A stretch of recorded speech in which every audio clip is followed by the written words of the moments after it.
येनाक्षरसमाम्नायमधिगम्य महेश्वरात् कृत्स्नं व्याकरणं प्रोक्तं तस्मै पाणिनये नमः।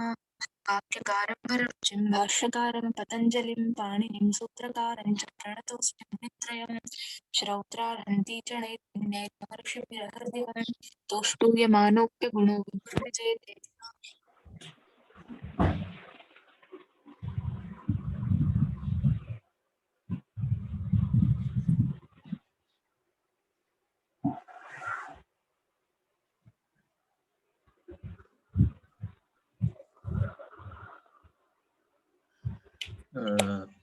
एकक्षणम् अहं भवतीं होस्ट् करिष्यामि।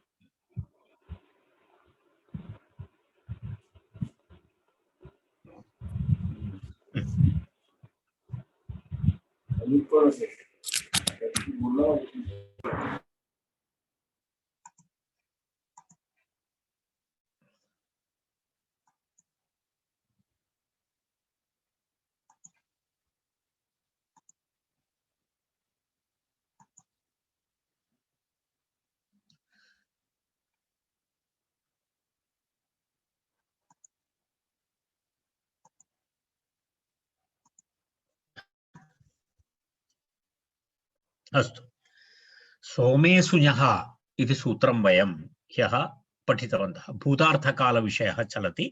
भूतार्थवृत्तिः भवति चेत् भूतकालार्थकशब्दाः भवन्ति। तत्र भूतकालार्थे अत्र प्रत्ययाः विहिताः सन्ति। तत्र भिन्नभिन्नप्रत्ययाः भूतार्थे तत्र भवन्ति। तत्र एवमस्ति, अग्रिमं सूत्रमस्ति अग्नौ चेः इति सूत्रमस्ति। अग्रिमं सूत्रम् अग्नौ चेः इति अग्रिमं सूत्रमस्ति। तत्र किमस्ति इत्युक्ते तत्र विषयः एवमस्ति, पूर्वसूत्रमिव अस्ति। यदा यदा वयं सोमेशुञः इव अस्ति, वयम् एकवारम् अत्र तस्य सोमेशुञः इति सूत्रम् अभवत्। तदनन्तर सूत्रं तत्र द्विपदं सूत्रमस्ति। अग्नौ चेः इति द्विपदं सूत्रम्। अग्नौ इति सप्तमी एकवचनं, चेः इति पंचमी एकवचनं। चेः इत्युक्ते तत्र चिन्यचयने इति धातु निर्देशः। चेः इति चिन्यचयने इति धातु। चिन्यचयने इति धातु इतः पूर्वमपि आगतमस्ति इति मन्ये। चिन्यचयने इति धातु वयं पूर्वं दृष्टवन्तः। तत्र अग्नौ चेः इति तत्र पुनः किं किमस्ति, कर्मणि इति तत्र अनुवर्तते। कर्मणि इति अनुवर्तते क्युप् प्रत्ययविधायकं सूत्रं। तत्र क्युप् इति अनुवर्तते। ब्रह्मभ्रूणवृत्रेषु किप् इति सूत्रात् किप् प्रत्ययः तत्र अनुवर्तते। कर्मणि इति कर्मणि हनः इति कर्मणि इति अनुवर्तते। तदनन्तरं कृत् इति यथा पूर्वम् इति अनुवृत्ति भवति। प्रत्ययः परश्च अद्युदात्तश्च धातोः भूते इति तत्र एतत् सर्वं भवति। तर्हि तत्र किमस्ति, अग्निशब्दः कर्मणि कर्मरूपेण उपपदरूपेण भवति। तर्हि किं भवति, अग्नौ कर्मणि उपपदे।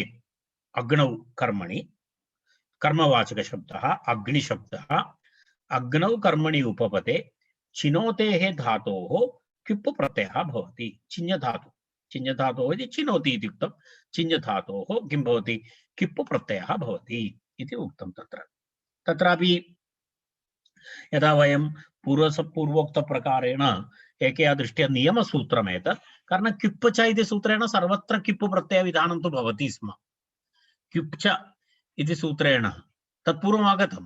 क्युप् च इति सूत्रेण सर्वत्र क्युप् प्रत्ययविधानं भवति स्म। तर्हि पुनः तत्र क्युप् प्रत्ययविधानं किमर्थम् इत्युक्ते तत्र नियम यदा सिद्धे सत्य आरभ्यमाणः विधिः नियमाय कल्पते इति अस्ति। सिद्धे सत्य आरभ्यमाणः विधिः नियमाय कल्पते इति तदाधारेण अत्रापि नियमः क्रियते। अत्र किं भवति, अग्नौ उपपदे एव इति एकनियमः, उपपदनियमः। चि धातोः एव किप् भवति इति अस्मिन् सन्दर्भे इति तत्र धातुनियमः। भूतकाले एव भवति न तु वर्तमाने न तु भविष्यत् इति कालनियमः। अनन्तरम् अग्निशब्दाद् अग्नौ कर्मणि उपपदे भूतार्थवृत्तेः धातोः तत्र किप् एव भवति, अन्यप्रत्ययः न भवति इति प्रत्ययनियमः। एवं चत्वारः नियमाः अत्र भवन्ति। उपपदनियमः, धातुनियमः, अनन्तरं किं भवति कालनियमः, तदनन्तरं प्रत्ययनियमः इति। यथा पूर्वं यदा वयं सोमे सुञः इति सूत्रेपि एतत् सर्वम् आसीत्। सोमे सुञः इत्यत्रापि एतत् सर्वम् आसीत्। तत्र एवमस्ति, तावदेव विवरणं तत्र करणीयमस्ति। अग्नौ चेः इति अस्ति। सूत्रार्थः तु दृष्टः। अग्नौ कर्मणि उपपदे चिनोतेः धातोः किप्पु प्रत्ययः भवति इति, किप्पु प्रत्ययः भवति इति तत्र सूत्रार्थः उक्तः। अग्निचित्, अग्निचितौ, अग्निचितः इति तत्र सिद्धरूपमस्ति। अग्निचित्, अग्निचितौ, अग्निचितः इति सिद्धरूपं भवति। तर्हि तत्र कथं प्रक्रिया भवति इति वयम् एकवारं पश्यामः। तत्र सूत्रम् एवमस्ति। अग्निं चितवान्, अग्निं चितवान् इति अस्ति। अग्निं चितवान् इति अग्निचयनं यः कृतवान्, यज्ञसम्बन्धी यागसम्बन्धी विषयः। अग्निचयनं यः कृतवान् इत्यर्थे अग्निं चितवान् इति लौकिकविग्रहः। अलौकिकविग्रहः भवति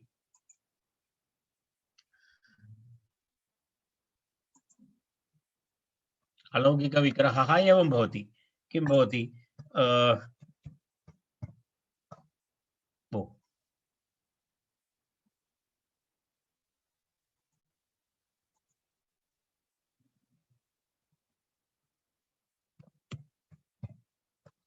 अग्नि अनन्तरं तत्र किं भवति?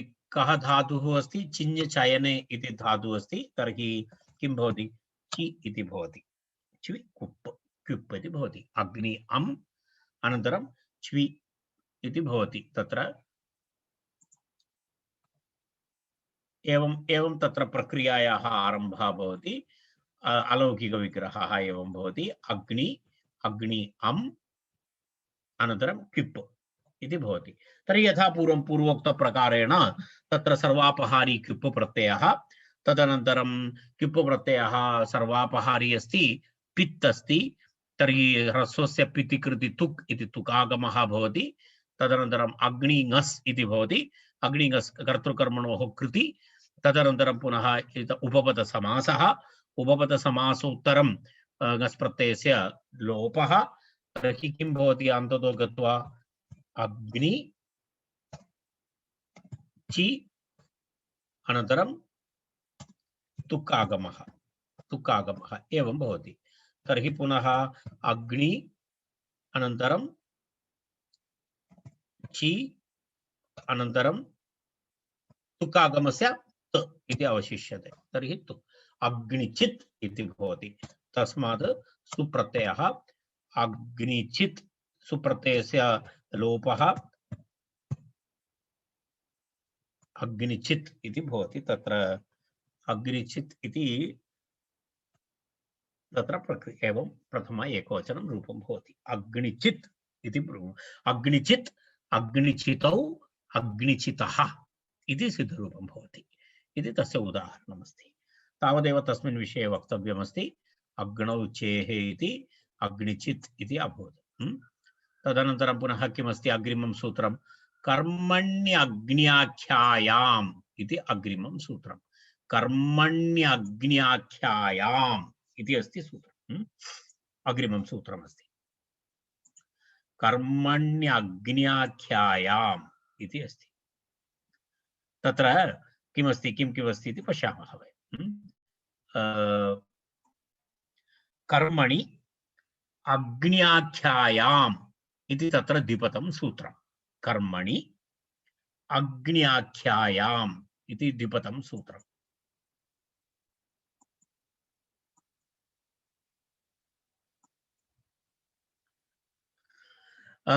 कर्मणि इति सप्तमी एकवचनम्। अग्न्याख्यायाम् इति अस्ति। अग्नेः आख्यः, अग्न्याख्या अग्नेः आख्या अग्न्याख्या तस्याम् इति अग्न्याख्यायाम् इति षष्ठी तत्पुरुषः तत्र अग्नेः आख्या अग्न्याख्या तस्याम् अग्न्याख्यायाम् इति तस्य किमस्ति तस्य विवरणं तदनन्तरं पुनः कर्मणि इति सप्तम्यम् अग्न्याख्यायाम् इति सप्तम्यन्तं तत्र कर्मणि हनः इति सूत्रात् कर्मणि इति अनुवर्तते क्विप् इति अनुवर्तते तदनन्तरं कृत् इति अनुवर्तते तत्र किमस्ति कर्मणि उपपते चिनोतेः कर्मण्येव कारके क्युप् प्रत्ययः भवति इति अग्न्याख्यायाम् इति तत्र किमस्ति कर्मणि उपपते कर्मकारके भूतकालवृत्तौ तत्र किं भवति ची धातोः क्युप् प्रत्ययः भवति इति तत्र कर्मणि इति उपपदं भवति चिनोतेः कर्मण्येव कारके तत्र कारकमपि तत्र कर्मणि कर्मकारकशब्दः उपपदं भवति अनन्तरं तस्य किं भवति यदा तत्र किञ्चित् विवरणम् इतोपि करणीयमस्ति तत्र आधारस्थलविशेषः भवति तदेव अग्न्याख्यायाम् इति अग्न्याख्यायाम् इति लोकव्यवहारे तत्र एवमस्ति अग्निशब्दस्य लोकव्यवहारे केवलम् अग्निः इत्यर्थः आग् फैर् परन्तु वैदिकप्रयोगेषु कथं भवति अग्निविषयक इष्टकाध्यायः इति कश्चन अध्यायः अस्ति वैदिकविषये इष्टकाध्यायः इति तत्र कश्चन वेदभागः तं वेदभागमपि अग्नि इति उच्यते इष्टकाध्यायः इति उच्यते वेदे वैदिकविषयः तस्यापि अग्नि इति व्यवहारः भवति अनन्तरं एषः परम्परागतः प्रयोगः परम्परया आगतः प्रयोगः अस्ति एतस्य विषये आख्याशब्देन ग्रहणं करोति अर्थात् इष्टकाध्यायस्य ग्रहणमेव अग्न्याख्या इति शब्देन करणीयं ज्ञातव्यम् इत्यर्थः अर्थात् इष्टकाध्यायः इत्युक्ते तत्र किं प्रतिपादयति तत्र यज्ञशालाय अग्निकुण्डम् इत्यादिकं भवति खलु हवनस्थानम् अस्ति तस्य निर्माणं तस्य कथं करणीयम् इत्यादि विषयः तत्र प्रतिपादयति तस्य अग्न्याख्या इत्युक्ते तस्य आख्या अस्ति आधारस्थलम् अर्थात् अग्निस्थापनाय यज्ञे अग्निस्थापनाय यद् आधारस्थलमस्ति तस्मिन् आधारस्थले वाच्ये इत्यर्थः अग्न्याख्यायाम् इत्युक्ते अग्न्याख्यायाम् इत्युक्ते सः अर्थः भवति यत्र यज्ञं भवति यागः भवति तत्र अग्निस्थापनाय यद् हवनस्थानं भवति तस्य अवगमनं करणीयं तदर्थे तत्र कः शब्दः अग्न्याख्या इति शब्दः कृतः अग्न्याख्यायाम् इति अस्ति कर्मणि उपपदे कर्मण्येव कारके चिनोतेः क्युप् स्यात् अग्न्याधारस्थलविशेषस्य आख्यायाम् इति उक्तम् पश्यतु अग्न्याधारस्थलस्य आख्यायां कर्मण्येव उपपदे कर्मण्येव कारके चिनोतेः क्युप् स्यात् आधारस्थल विशेषस्य व्याख्यायाम् आख्यायाम् इति उक्तं तत्र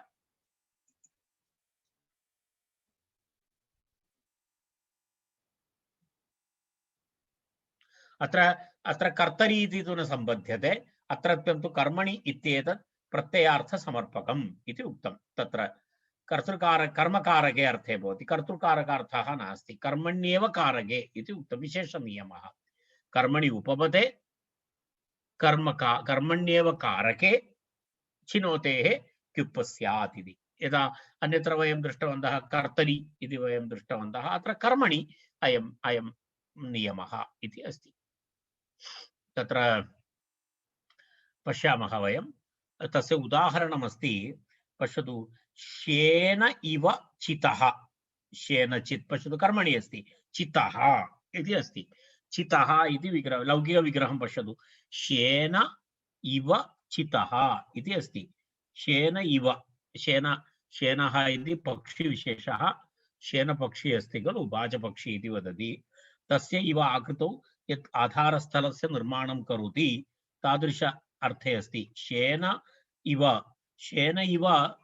शयनं करोति, शेन इव तस्य किं भवति, शेन इव यद् अग्निस्थानस्य हवनकुण्डस्य आधारस्थलस्य निर्माणं करोति इत्यर्थे शेन इव चितः इति, शेनचित् इति कर्मणि अस्ति। शेन इव चितः कर्मणि प्रयोगः अस्ति इति कृत्वा तत्र प्रथमा एकवचनम् अस्ति, कारण चितः इति अस्ति खलु। चितः इति तत्र वस्तुतः शेन कर्म एव अस्ति, परन्तु तत्र चितः इति कर्मणि प्रयोगः इति कृत्वा तत्र शेन इति प्रथमायां तस्य प्रयोगः। अन्यथा शेनम् इति भवति स्म, तत्र शेन इव चितः इत्यत्र किं भवति, कर्मकारकः अस्ति, कर्मकारकमस्ति, तत्र कर्मकारकमस्ति इति कृत्वा किं भवति, शेनचित् इति। केवलम् एतावत् विवरणमेव करणीयमस्ति, प्रक्रिया तु सरला अस्ति, कारण यथा पूर्वं वयं कृतवन्तः तदेव, केवलं लौकिकविग्रहे परिभेदः अस्ति। शेन इव रचितः, शेन इव रचितः अथवा शेन इव चितः इति, तत्र शेन इव चितः इति, शेनचित् इति, तत्र किं भवति,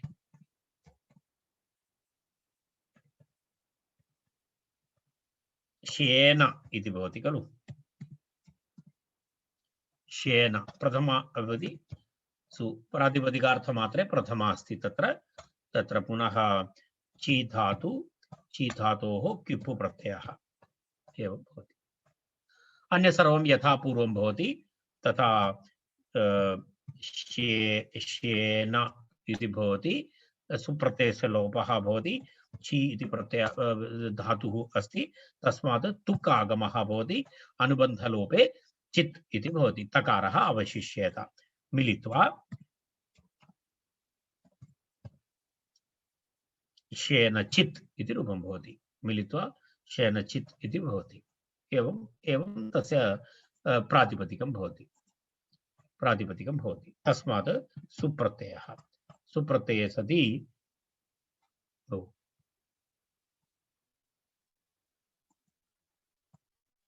शेनचित् इति भवति। तत्र यदा सुप्रत्ययस्य लोपे तत्र किं भवति, सुप्रत्ययस्य लोपे किं भवति, शेनचित् इति तत्र भवति इति, तत्र शेन इव चितः शेनचित् इति भवति। एतावत् तस्य प्रक्रिया अस्ति। एतावत् विवरणं तत्र अपेक्षितमस्ति, तावदेव तत्र वक्तव्यम्।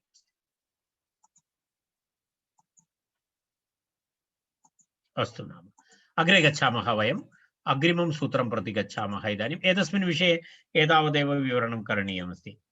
अग्रिमं सूत्रमस्ति कर्मणीनि विक्रियः इति अग्रिमं सूत्रं। कर्मणीनि विक्रियः इति अग्रिमं सूत्रमस्ति। सूत्रविवरणं पश्यामः। तत्र कर्मणि अनन्तरं किं भवति, इनिः अनन्तरं विक्रियः इति भवति। कर्मणीनि विक्रियः इति अस्ति। विक्रियः कर्मणि सप्तमी एकवचनं, इनिः प्रथमा एकवचनं, विक्रियः इति पञ्चमी एकवचनं। तत्र कर्मणि सप्तम्यन्तमस्ति। तत्र किमस्ति, क्रीञ् धातु विषयः। क्रीञ् धातु, डु क्रीञ् द्रव्य विनिमये इति धातु। धातोः अर्थः कः, डु क्रीञ्,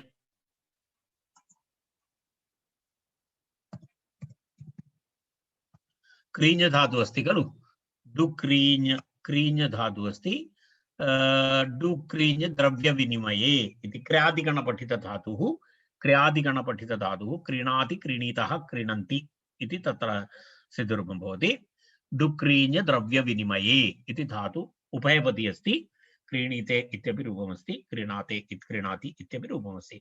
पूर्वमस्माभिः दृष्टमस्ति। तत्र वि उपसर्गः, तस्य वि उपसर्गपूर्वक क्री धातु, तस्मादेव किं भवति विक्रीयः विक्रियः इति प्रयोगः विक्रियः इति प्रयोगः कर्मणि उपपदे इनि प्रत्ययः विधीयते इनि प्रत्ययः विधीयते इनि इति प्रत्ययः इनि इति प्रत्ययः भवति चेत् तत्र किं भवति इनि इति प्रत्ययः भवति अन्य सर्वं यथा पूर्वं कृत् इति अनुवर्तते प्रत्ययः परश्च आद्युदात्तश्च धातोः भूते इति तत्र अधिकारः तदनन्तरं कर्मणि उपपदे विपूर्वात् क्रीणातेः धातोः इनि प्रत्ययः भवति इति सूत्रार्थः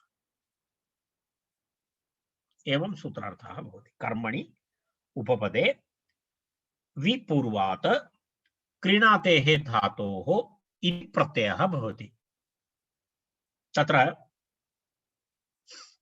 कर्मणि इति सूत्रे अस्ति कर्मणि हनः इति सूत्रात् कर्मणि इति अनुवर्तनं कर्तुं शक्यमासीत् पूर्वं सूत्रम् आगतं खलु कर्मणि हनः इति सूत्रात् वयम् एतावत् पर्यन्तं तत्र अनुवृत्तिं कृतवन्तः तर्हि तत्र किञ्चित् कर्मग्रहणं पुनः कर्मग्रहणं कर्मणि इति वर्तमाने पुनः कर्मग्रहणं कर्तुः कुत्सा निमित्ते कर्मणि यथा स्यात् इति दर्शयति अत्र कुत्सार्थः कुत्सितार्थे अस्ति कुत्सितग्रहणं कर्तव्यम् इति वार्तिकम् तत्र वार्तिकमस्ति कुत्सितग्रहणं कर्तव्यम् अर्थात् कुत्स निन्दार्थे गम्यमाने अस्ति अयं विषयः निन्दार्थगम्यमाने अस्ति यत्र निन्दा भवति तादृशसन्दर्भे अयं प्रयोगः भवति यदा विक्रयणं कर्तुम् अयोग्यं किमपि विक्रयणं करोति अर्थात् यस्मिन् विक्रयणम् अनुमतं नास्ति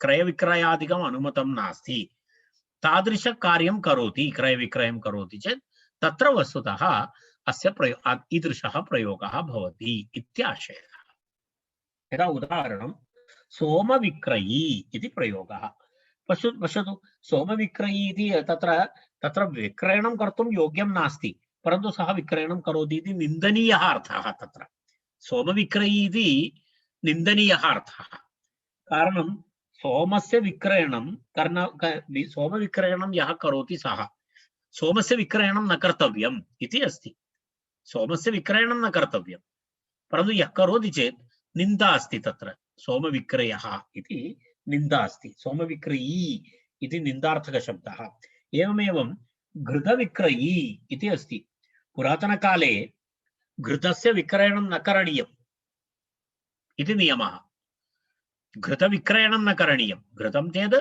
तद् देयं तावदेव एवं धनस्य कृते तस्य विक्रयणं न करणीयम् इति पुरातन धर्मनियमः तर्हि तदनन्तरं स धर्मनियमे वर्तमाने सति कोऽपि तस्य विक्रयणं करोति चेत् किं ज्ञातव्यं सः निन्दनीयः निन्दायाः पात्रम् इति तस्य अर्थः तर्हि अत्र शब्दद्वयं सोमविक्रयी इत्यपि शब्दः अस्ति सोमविक्रयी इत्यपि शब्दः अस्ति पश्यतु अत्र कुत्सितग्रहणं कर्तव्यं वार्तिकमस्ति सोमविक्रयी घृतविक्रयी इति रूपद्वयं तत्र यद् योग्यं नास्ति तत् करोति इत्यर्थः निन्दार्थे गम्यमाने अयं प्रयोगः भवति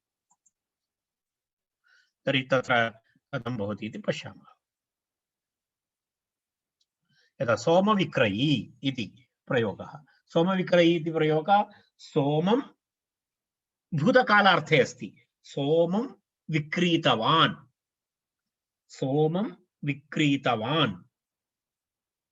इति लौकिकविग्रहः सोमं विक्रीतवान् इति लौकिकविग्रहः सोम अम वि उपसर्गपूर्वक क्री धातु सोम वि उपसर्गपूर्वक क्री धातु तस्मात् इनि प्रत्ययः एवं अलौकिकविग्रहः भवति एतादृशः अलौकिकविग्रहः भवति तर्हि तत्र पुनः एतत् सर्वं भवति तत्र अनुबन्धलोपः भवति चेत् तत्र किं भवति कर्मणि इनि विक्रियः इति सूत्रेण इनि प्रत्ययः अनुबन्धलोपः भवति चेत् सोम विक्री इन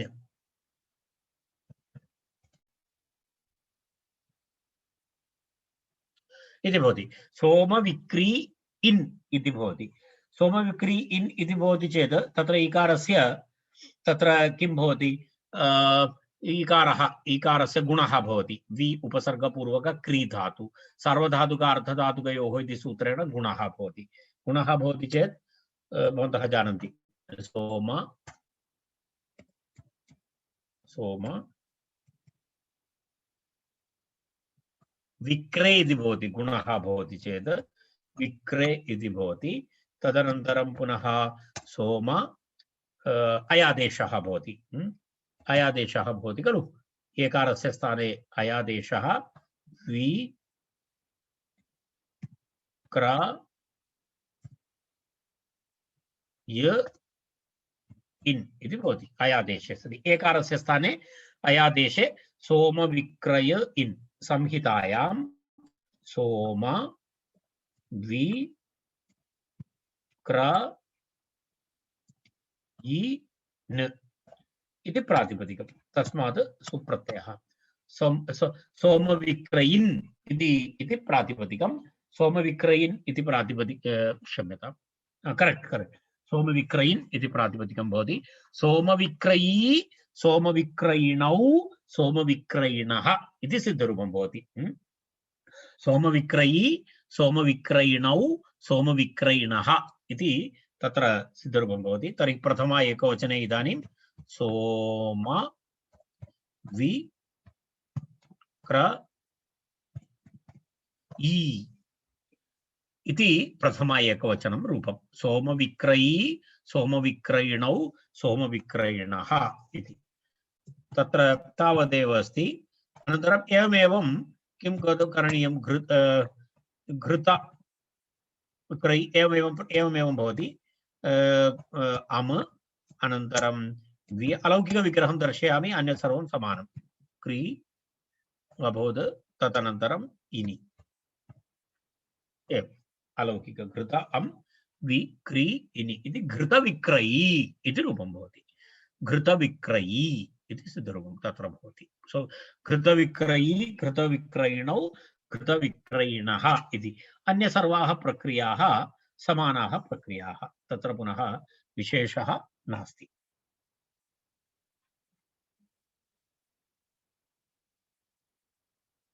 अग्रे गच्छामः। अग्रिमं सूत्रमस्ति। तर्हि एतद् अभवत् यदा कर्मणि निः कर्मणि उपपदे वि पूर्वात् क्रीणातेः इनिः स्यात् उत्सितग्रहणं सोमविक्रयी अनन्तरं घृतविक्रयी इति उदाहरणद्वयम्। तत्र पुनः दृशेः क्वनिप् इति सूत्रम्। दृशेः क्वनिप् क्वनिप् प्रत्ययः क्वनिप् इति प्रत्ययः। तत्र किमस्ति? क्वनिप् प्रत्यये किम् अवशिष्येत? क्वनिप् प्रत्यये तत्र वन इति अवशिष्येत न? वन क्वनिप् मध्ये ककारस्य संज्ञालोपः भवति, पकारस्य संज्ञालोपः भवति, अनन्तरम् इकारस्य उच्चारणार्थत्वं तस्यापि लोपः भवति। तर्हि अवशिष्यते वन इति अवशिष्यते प्रत्यये। दृशेः क्वनिप् इति उक्तम्। दृशेः क्वनिप् इति अस्ति द्विपदं सूत्रम्। दृशेः क्वनिप् इति द्विपदं सूत्रमस्ति। तत्र किं किम् अस्ति इति पश्यामः। दृशेः इति पञ्चमी एकवचनं दृश धातु। तत्पूर्वम् अस्माभिः दृष्टमस्ति। दृश धातोः विषये तु वयं जानीमः, कारणं वयम् इदं पूर्वं तत् पठितवन्तः। तत्र दृश धातु पूर्वं पठितवन्तः, तेन कारणेन तदिदानीं वक्तव्यं विशेषतया नास्ति। दृश धातोः किं भवति? भूतार्थवृत्तेः दृश धातोः भूते इति अधिकारः अस्ति। तत्र भूतार्थवृत्तेः धातोः कर्मणि कर्मणि भूते इत्येव इति तत्र उक्तं। दृशेः धातोः कर्मणि उपपदे क्वनिप् प्रत्ययः भवति इति अस्ति। दृशेः धातोः कर्मणि उपपदे क्वनिप् प्रत्ययः भवति इति। तत्र मेरुदृष्ट्वा परलोकदृष्ट्वा इत्यादि रूपाणि तत्र दत्तवान् अस्ति। अत्र मनोरमायां सिद्धान्तकौमुद्यां तु कर्मणि भूत इत्येव इति उक्तम्। अनन्तरं पारं दृष्टवान् इति तत्र अस्ति। पारदृष्ट्वा पारदृष्ट्वा इति प्रयोगः। पारदृष्ट्वा इति प्रयोगः अस्ति। अत्र उदाहरणं पारं दृष्टवान्, सः अन्तपर्यन्तं यः दृष्टवान्, यः पारं दृष्टवान् पारदृष्ट्वा इति उच्यते। यदा पारङ्गतः निष्णातः इत्यर्थे वदति पारदृष्ट्वा इति। पारदृष्ट्वा इत्यस्य कः अर्थः?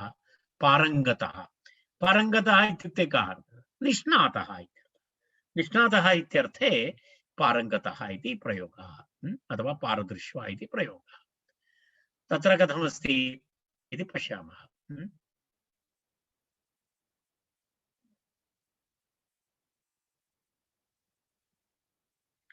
तत्र एवमस्ति, प्रक्रियां पश्यामः। पारं दृष्टवान् इति लौकिकविग्रहः। पारं दृष्टवान् इति लौकिकविग्रहः। पारं दृष्टवान् इति लौकिकविग्रहे सति तत्र अलौकिकविग्रहः कथं भवति? पार इति शब्दः भवति। तदनन्तरं पुनः दृश् धातुः भवति। पार पारं दृष्टवान् इति अस्ति खलु। तत्र किं किं भवति तर्हि? भूतकालार्थवृत्तिः अस्ति, कर्म उपपदमस्ति। तर्हि पार अम अनन्तरं दृश् धातु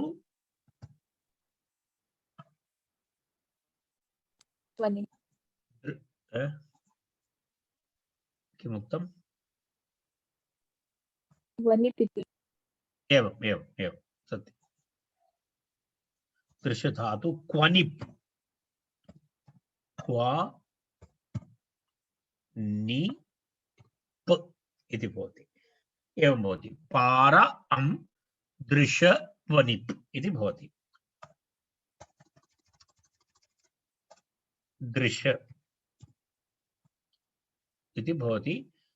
दृश् धातु, दृश् धातोः तत्र किं भवति? अनुबन्धलोपः भवति। अनुबन्धलोपः भवति चेत् वनिप् इत्यस्मात् किम् अवशिष्येत? वा न इति अवशिष्येत। अभवत्। इदानीं किं? इदानीम् अनुबन्धलोपः, क्षम्यताम्, उपपदसमासः, तद् ङस् भवति। एतत् सर्वं पार दृष्ट्वा इति भवति खलु। दृश्वन् इति भवति। पार दृश्वन् इति भवति। मिलित्वा पारदृश्वन् इति प्रातिपदिकं भवति। पारदृश्वन् इति प्रातिपदिकं भवति। पारदृश्वन् इति प्रातिपदिकात् पुनः किं भवति? सुप्रत्ययः भवति। अन्य विभक्तिकार्यं तु पूर्वं वयं चर्चितवन्तः, तदिदानीं पुनः न वदामि। पार पारदृश्वा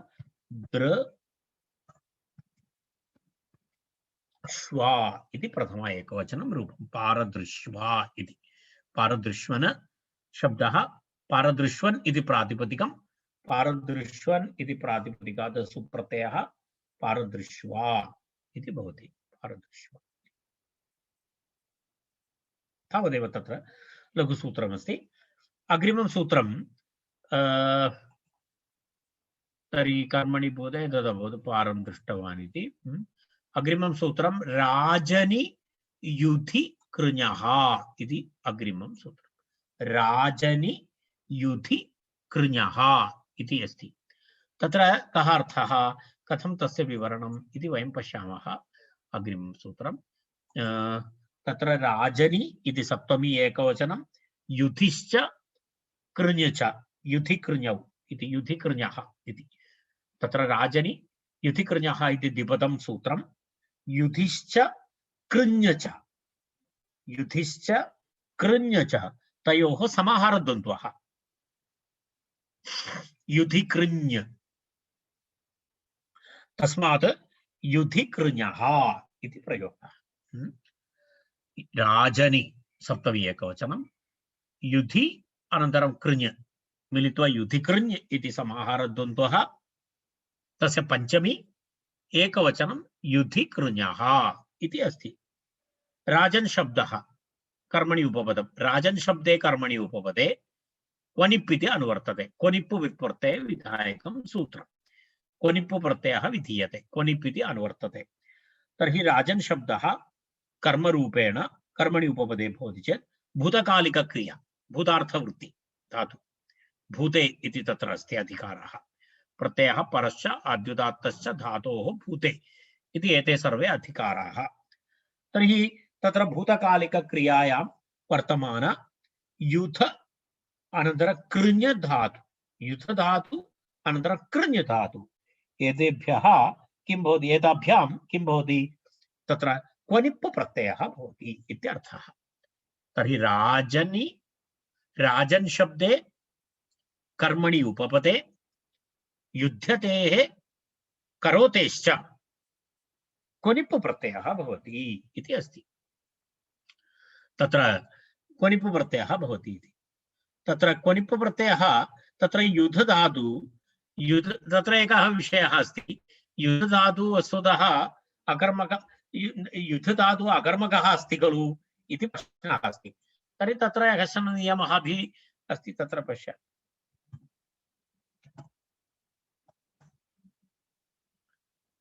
युद्ध संप्रहारे इति धातुः अस्ति युद्ध धातु संप्रहारे इति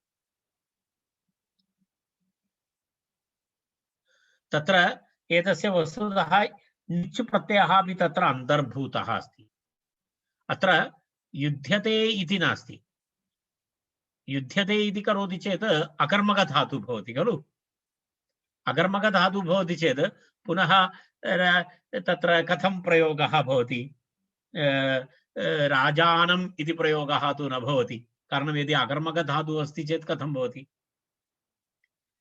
तस्मादेव तत्र विवरणं दत्तम् अन्तर्भावितन्यर्थः इति दत्तमस्ति युधिरन्तर्भावितन्यर्थः इत्युक्ते धातुः किमस्ति निच्चर्थः अन्तः विद्यमानः अस्ति युध धातु दत्तमस्ति चेदपि तत्र अन्तर्भावित निच्चर्थः धातौ निच् अर्थः विद्यमानः अस्ति तदर्थमेव युधि इति प्रयोगः दत्तः तत्र निच्चर्थे न्यर्धः न्यर्थे अस्ति अर्थात् युद्धं कृतवान् इत्यर्थः तत्र नास्ति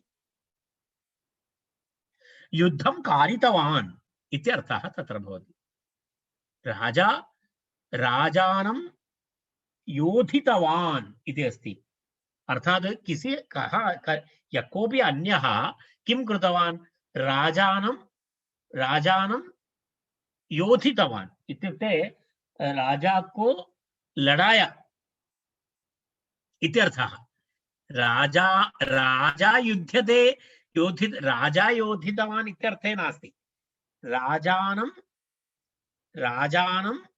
योधितवान् इत्यर्थः भवति तत्रैव कर्म तस्मिन् अर्थे कर्म भवति राजन् शब्दः अन्यथा अत्र अकर्मकः अस्ति चेत् राजानम् इति न भवितुमर्हति राजा योधितवान् इति भवति तस्मिन् अर्थे राजयोद्धा इति राजयुद्ध्वा इति प्रयोगः नास्ति तत्र राजानं योधितवान् इति लौकिकविग्रहः तत् सूचयितुमेव तत्र किं दत्तमस्ति युधिः अन्तर्भावितन्यर्थः इति दत्तमस्ति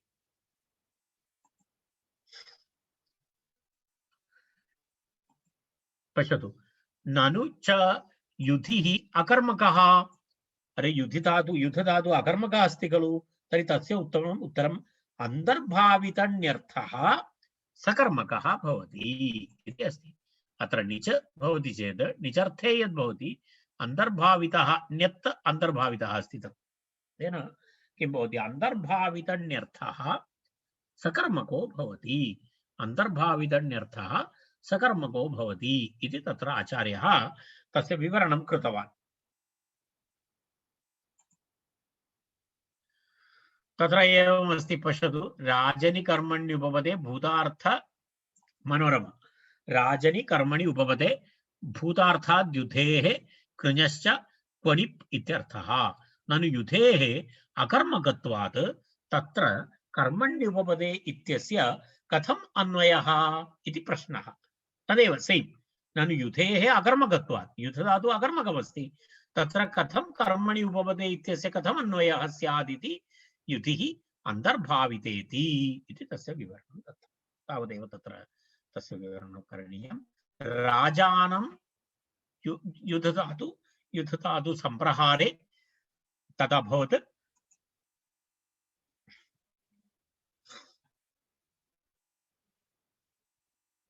राजानं योधितवान् इति। तर्हि किं भवति? राजन् इति भवति। राजन् इति तत्र भवति। राजन् अनन्तरं प्रत्ययः अम्, राइट? युधि इति तत्र राजन्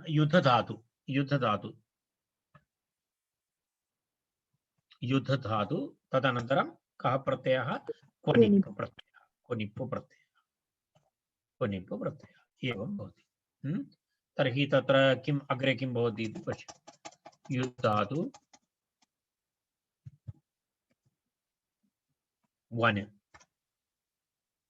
अनुबन्धलोपे वन इति भवति। तर्हि मिलित्वा किं भवति? युध्वन् इति भवति खलु।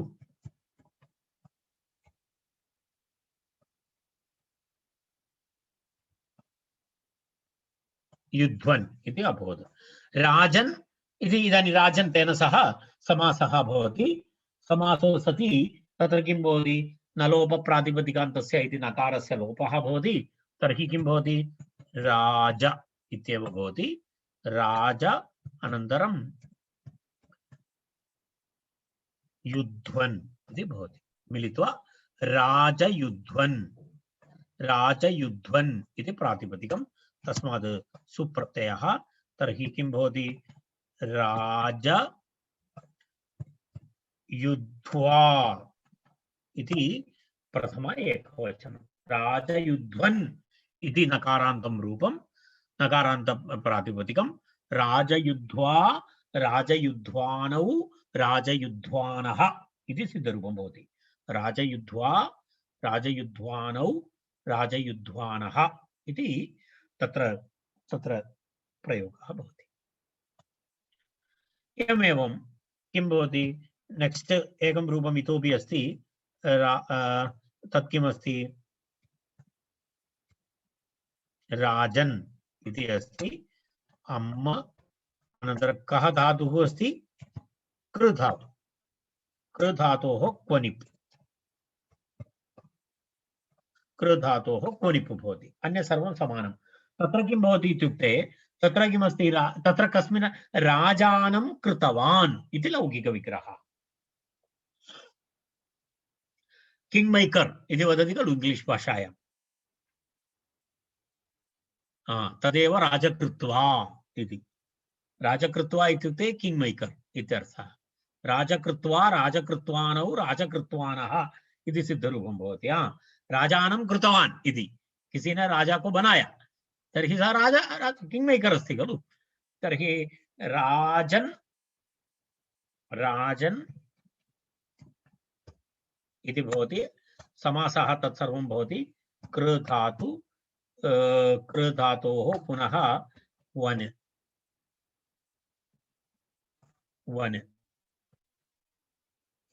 इति भवति। तर्हि तत्र किं भवति? राजकृत्वा इति भवति। राजकृत्वा इति तत्र ह्रस्वस्य वन इति भवति। ह्रस्वस्य पितिकृति तुक् इति भवति। ह्रस्वस्य पितिकृति तुक् इति सूत्र इति तत्र भवति। तेन किं भवति? ह्रस्वस्य पितिकृति तुक् इति तुकागमः भवति, रैट्? राजन् कृ अनन्तरं तुक् अनन्तरं वन एवं भवति। तर्हि नलोपप्रातिपदिकान्तस्य इति नकारलोपः। तर्हि राज कृ त व न राजकृत्वन् इति प्रातिपदिकं भवति। राजकृत्वन् इति प्रातिपदिकं। तस्मात् सुप्रत्ययः सुप्रत्ययस्य लोपः अनन्तरम् अन्य विभक्तिकार्याणि भूत्वा राजकृत्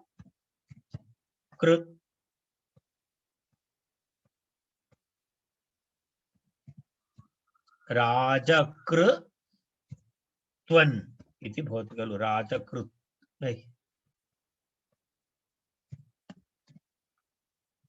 राजकृत्वन् इति रूपं भवति राजकृत्वन् क्षम्यतां राजकृत्वा इति प्रथमा एकवचने राजकृत्वा इति राजकृत्वा इति तत्र भवति राजकृत्वन् सुप्रत्यय अन्तर्विभक्तिकार्ये सति राजकृत्वा इति तत्र रूपं भवति राजकृत्वा राजकृत्वानौ राजकृत्वानः इति तत्र सिद्धरूपं भवति तावदेव तत्र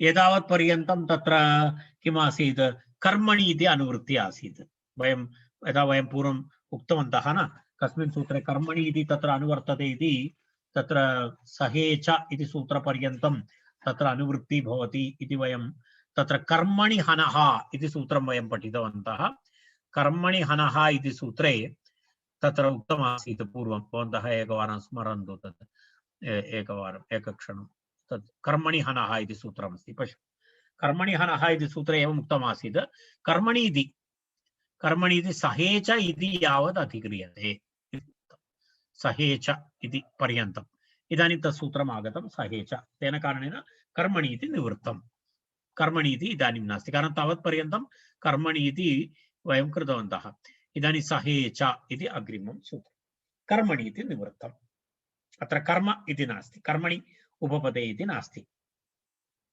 कर्मणि उपपदे इति नास्ति तत्र अनुवृत्ति क्वनिप् प्रत्ययविधायकं सूत्रं क्वनिप् कर्मणि इति निवृत्तम् अग्रिम एक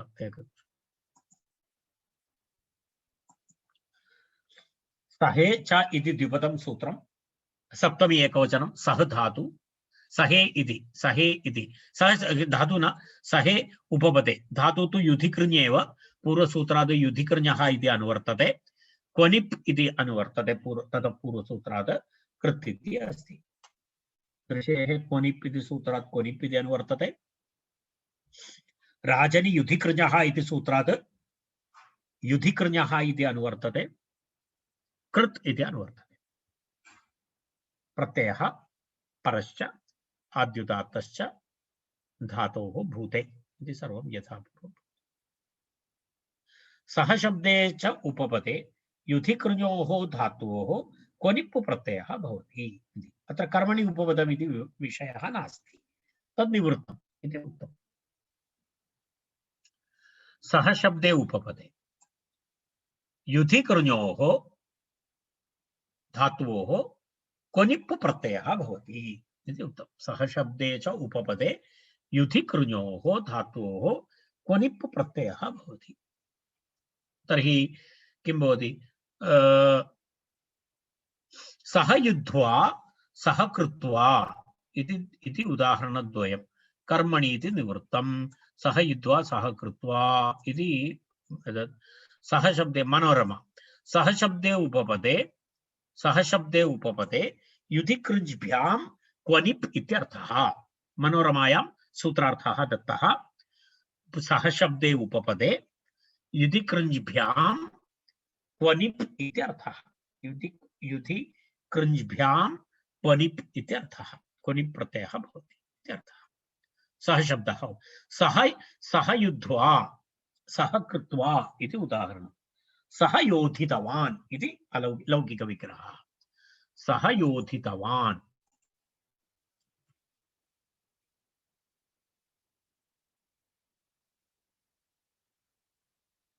सह योधितवान् इति अस्ति सह इति अस्ति सह योधितवान् इत्यर्थे एवं भवति सह युध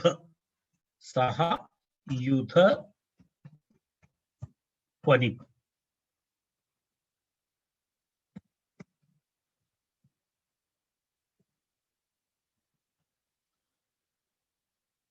सह योधितवान् इति तत्र एवं एवं भवति तत्र अलौकिकविग्रहः अन्य सर्वं यथा पूर्वं तत्र कृतवन्तः वयं युध्वन् इति भवति सः अनन्तरं एवं भवति खलु क्वनिप् इत्यस्य ककारस्य लोपः पकारस्य लोपः इकारस्य लोपः वन इति अवशिष्यते युध वन युध्वन् सः युध्वन् इति भवति सः युध्वन्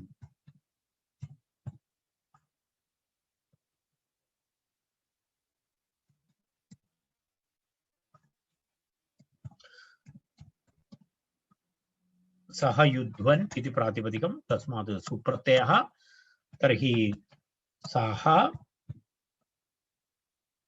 युध्वा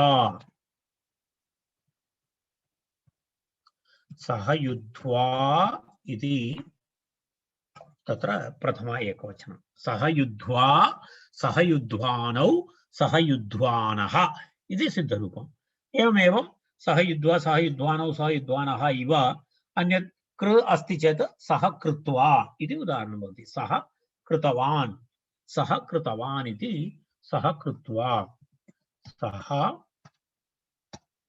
कृ सः कृ तुकागमः वन क्वनिप् एवं भवति तर्हि किं भवति सः कृत्वन् इति प्रातिपदिकं सः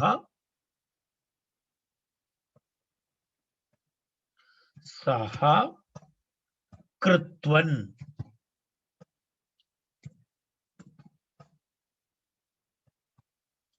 कृत्वन् इति भवति खलु सः कृत्वन् इति प्रातिपदिकं तस्मात् सुप्रत्ययः सः कृत्वा इति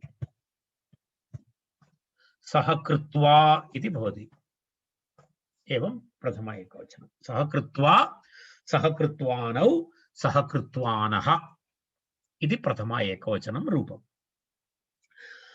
तावदेव तत्र वक्तव्यमस्ति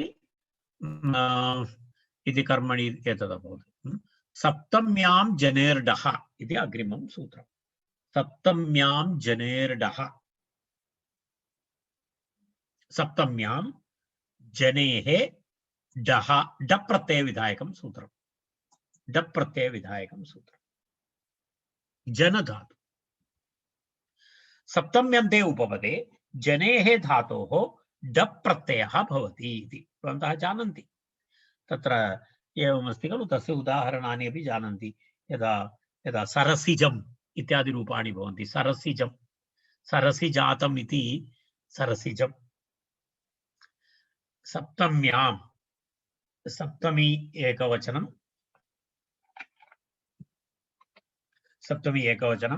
तत्र सप्तम्याम् इति सप्तमी एकवचनं शब्दः अपि सप्तमी तस्य विभक्तिरपि सप्तमी एकवचनं तदनन्तरं पुनः जनेः इति जनधातु डप् प्रत्ययः विद्यते डप् प्रत्यये तु अ इति अवशिष्यते कृत् इति अनुवर्तते प्रत्ययः परश्च एतत् सर्वं तत्र भूतार्थवृत्तिः अस्ति सप्तम्यन्ते उपपदे जनेः धातोः डप् प्रत्ययः भवति इति तत्र काशिकानुसारं सूत्रार्थः सिद्धान्तकौमुद्यां तथा विशेषतया अर्थः न दत्तः परन्तु बालमनोरमायामस्ति सप्तम्यन्ते उपपदे जनेः भूतार्थात् डप् प्रत्ययः इत्यर्थः इति अस्ति तत्र डित्वं भवति डकारः इत् भवति प्रत्यये डित् प्रत्ययः अस्ति इति कृत्वा फस्य टेः लोपः भवति तत्र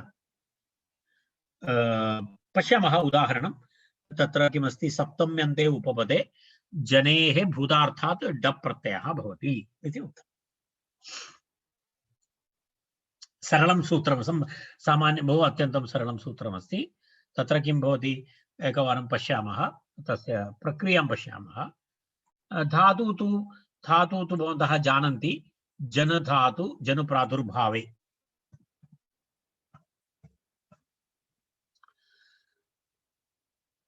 जन प्रादुर्भावे इति धातुः अस्ति खलु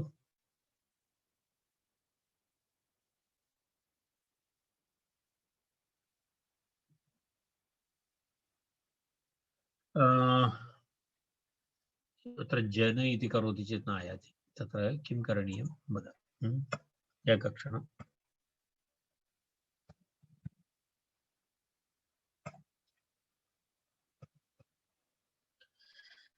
जनि प्रादुर्भावे इति अस्ति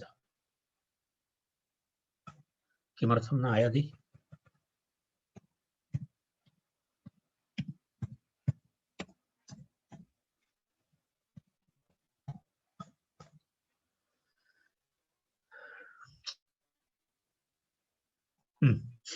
जन जनि इति धातुः अस्ति जनी प्रादुर्भावे अस्ति दीर्घता जनी प्रादुर्भावे अस्ति तेन कारणेन मुद्रणेन आगतम् आत्मनेपदी धातु जायते इति एतत् इतः पूर्वम् अस्माभिः दृष्टमस्ति तथापि एकवारं पुनस्मरणाय अहं दर्शितवान् यदा जनि इति धातु जायते जायते जायन्ते इति सिद्धरूपं भवति एतत् सरसिजम् इति प्रक्रियां वयं पश्यामः इदानीं सरसि जातम् इति लौकिकविग्रहः सरसि जातम् इति लौकिकविग्रहः सरस् इति अनन्तरं सरस् इति ङी प्रत्ययः अस्ति खलु ङी प्रत्ययः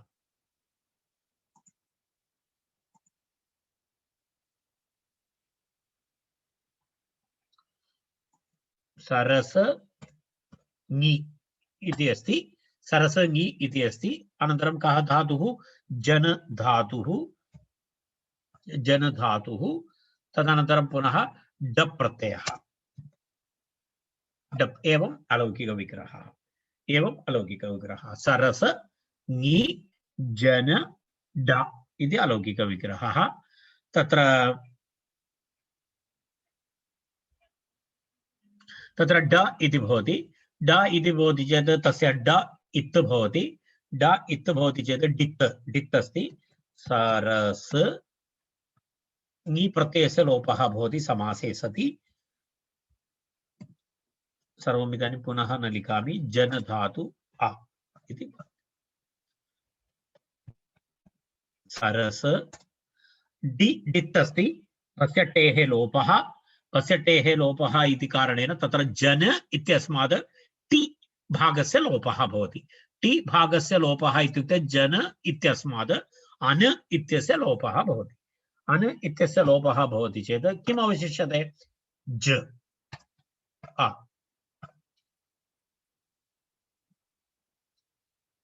एतत् लोपः न भवति तत्र तु एतत् आवश्यकमेव भवति अलुक् समासः अस्ति खलु अलुक् समासः अस्ति एतत् आवश्यकमत्र एतत् अहम् एवं करिष्यामि ङी इति न भवति इदानीं ङकारस्य संज्ञालोपः इ इति करोमि अहं रैट् अर्थात् इ इत्युक्ते ङी प्रत्ययः इति अवगन्तव्यम् एवम् एवं भवति इदानीं सरस इ ज अ जनधातोः अन्य टि लोपः जातः सरस इ ज अ इति अभवत् तत्र किं भवति सुबोधातु प्रातिपदिकयोः इति भवितुम् अर्हति सुबोधातु प्रातिपदिकयोः इति सूत्रेण समासः जातः सुबोधातु प्रातिपदिकयोः इति भवति परन्तु तत्र अलुक् भवति तत्पुरुषे कृतिबहुलं तत्पुरुषे कृतिबहुलम् इति सूत्रमस्ति तत्पुरुषे कृतिबहुलम् इति सूत्रेण तत्र किं भवति अलुक् भवति अलुक् भवति लुक् न भवति तत्सूत्रम् एवमस्ति तत्पुरुषे कृतिबहुलम् इति एकक्षणम्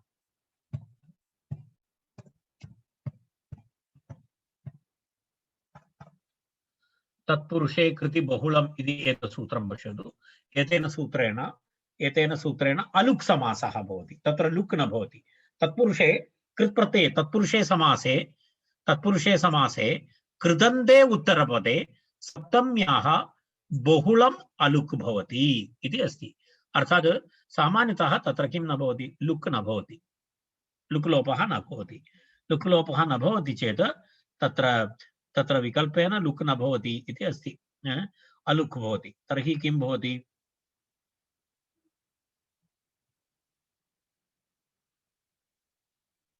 समयः समाप्तः तथापि एकक्षणम् अहं तर्हि लुक् न भवति लुक् लोपः न भवति तर्हि सारस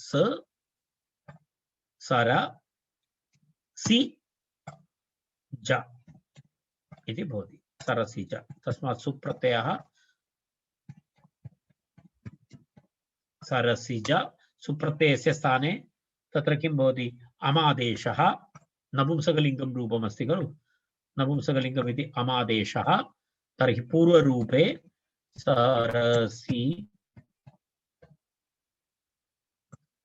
सरसिजम् इति भवति तत्र एवं भवति यदि एकक्षणेन अहं वदामि यदि एषः समासः अलुक् अस्ति खलु लुक् लोपः वैकल्पिकम् अस्ति यदि लुक् लोपः भवति इति चिन्तयतु यदि लुक् लोपः भवति इति चिन्तयतु कस्य लुक् लोपः ङि प्रत्ययस्य लुक् लोपः भवति सुबो धातु प्रातिपदिकयोः इति चिन्तयतु अर्थात् वैकल्पिकनियमः तर्हि किं भवति अत्र सरस् इत्येव आयाति तदनन्तरं ज इति भवति तर्हि अत्र सकारस्य किं भवति हसिच इति सूत्रेण उत्वं भवति सर सकारस्य स्थाने उ भवति अनन्तरं ज भवति एवं भवति तदनन्तरं सर प्लस र प्लस उ गुणः भवति चेत् सरो इति भवति अनन्तरं ज भवति सरोज इति रूपं भवति एवं सरसिज अनन्तरं सरोज सरोजम् इति एतद्वयं समानं भवति अस्तु नाम इदानीम् अन्यत् यत्किमपि अवशिष्यते तद् वयं श्वः पश्यामः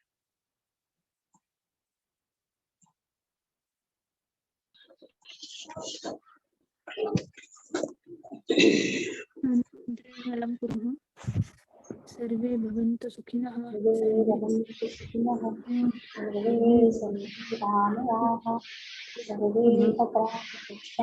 शान्ति शान्ति शान्तिः